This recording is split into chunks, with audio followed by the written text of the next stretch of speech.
Domestic policy can only defeat us. Foreign policy can kill us. I was stunned looking back at his speeches of 61 and 62. It was all about foreign policy, wasn't it? And we haven't needed to worry about this for a long time, right? I mean, you and I have been working together for over a decade.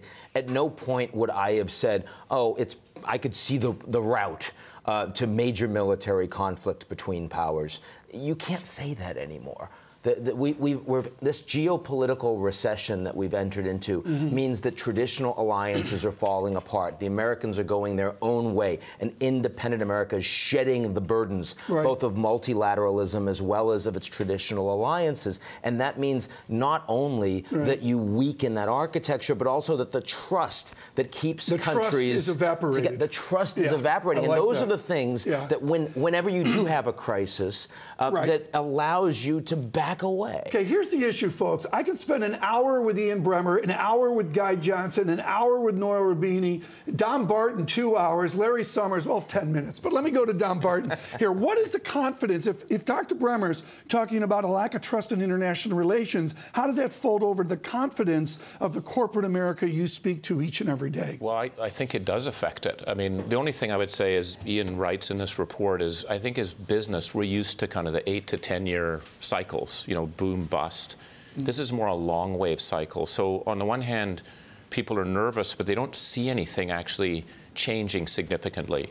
And so what I think is happening is people are wanting to keep investing and moving and figuring out where things are, but I don't think there's a full realization of what this means. So it's a longer wave shift, I think, that's occurring. Dom Barton, within that is a corporate America that is being buffeted by a new president and such. How crucial is the message from President Trump to corporate America before the inauguration? I actually don't think that's that important. I think what's going to matter is what he does. There's a lot of expectation of reform, of radical reform, right? Of simplifying government, getting rid of regulation, the stimulus program on the infrastructure side. So there's a lot of expectation in seeing action. And we know from previous presidential episodes, it's the first year that actually matters in terms of what happens. So I think what will matter is what does he have done by November of this year? What's actually been done is moving versus rhetoric. That's what people are going to be focused on. Let's bring in Guy Johnson in London. Guy?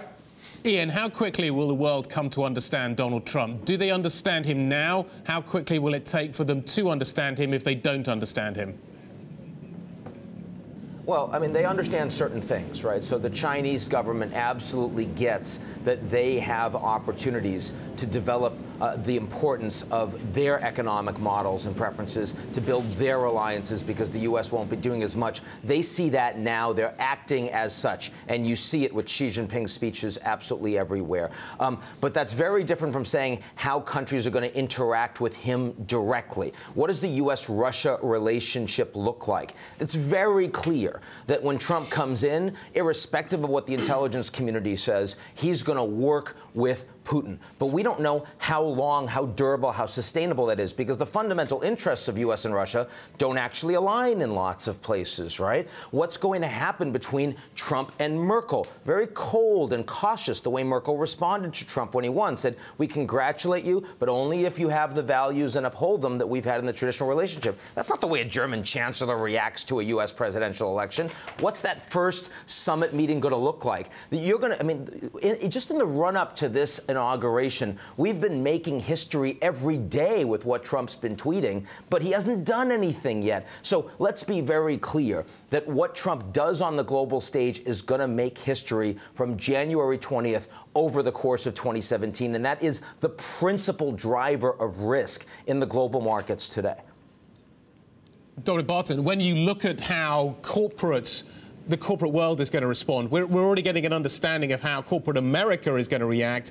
What about European companies? How should they view Donald Trump, do you think? When you advise them on how they see the White House story developing, how the political machine is going to change, how the relationship between Congress and the White House is going to evolve, what are you telling European companies?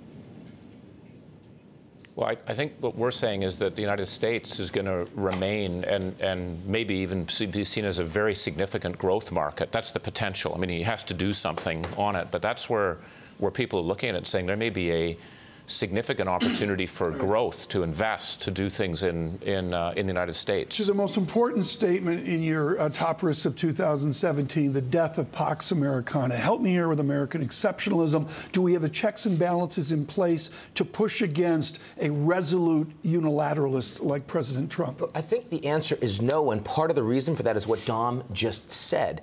This unilateralism, at least in the early days, is not bad for the American markets, right? I mean, at home, you get some infrastructure, you've got good demographics. There are no geopolitical concerns hitting the United States and the Western Hemisphere. You don't have the refugee issue. ISIS is the JV team in terms of its ability to hit the American homeland, which was the remainder of that Obama sentence that nobody bothers to quote. Trump understands that better than most. And so as a consequence, you could see an environment that geopolitically is by far the worst that we've experienced in decades in 2017, and yet the investment into the U.S. markets and the strength of the American dollar is going to grow.